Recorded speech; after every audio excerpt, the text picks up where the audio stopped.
PR Presiden Indonesia 2014. Kebinekaan, kesatuan, persatuan. Sesama orang Indonesia jangan saling bersikeras. Freeport tolong dong, beresin Freeport tuh. Bisa ngeberantas korupsi. Korupsi paling utama dibantai. Jangan cuma janji di awalnya aja, nanti ke belakangnya itu harus realisasi. Pendidikan gratis, sembako juga perlu.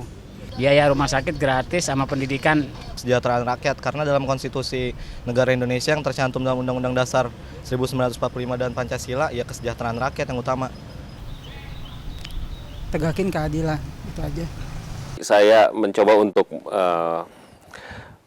bertanya secara hipotetis kepada Bapak. Hari pertama ketika Bapak, setelah Bapak dilantik jadi presiden, apa yang akan Bapak lakukan? Jadi kalau hipotesa Anda, kan saya menang. Jadi bukan hari pertama dilantik.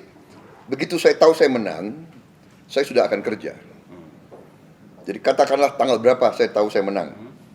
Ya sudah, saya akan kumpulkan tim saya. Satu, tim inti saya, mitra-mitra koalisi, ya kan, yang tokoh-tokoh pemimpin, kita bersama-sama akan menyusun kabinet. Sesudah itu, berbarengan dengan itu, tim pakar sudah mulai kerja memperbaiki program-program, strategi apa. Jadi bukan hari pertama dilantik, hari pertama tahu kita menang. Jadi sudah sah, kita masih dikasih waktu berapa bulan ya? Juli, Agustus, September. Jadi kita kan 2 bulan full.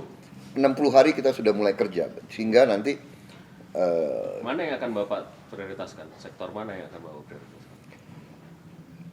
Masalah kita ini adalah masalah yang besar. Jadi kita tidak bisa bilang satu sektor yang harus diprioritaskan.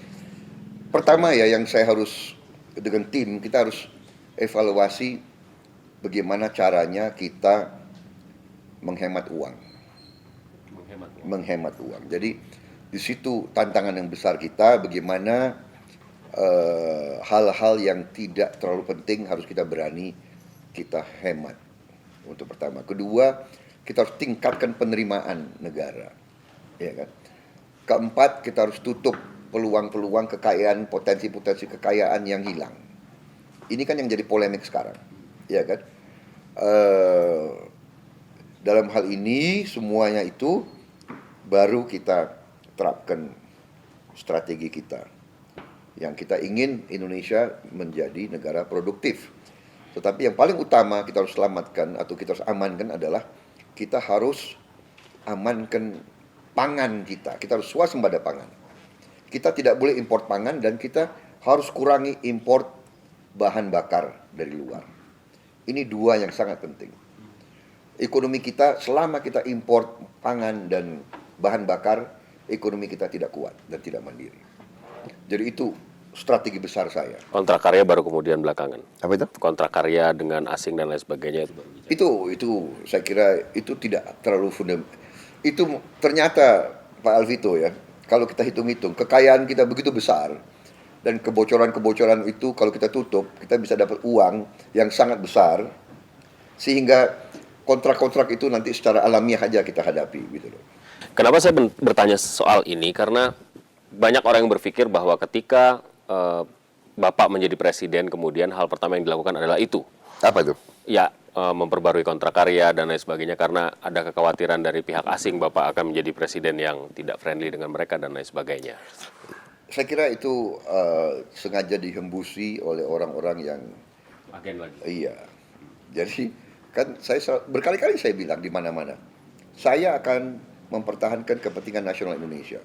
Tapi kepentingan nasional Indonesia kadang-kadang harus mengakomodasi kepentingan negara lain. Kita butuh juga negara lain di Indonesia, kan begitu kan?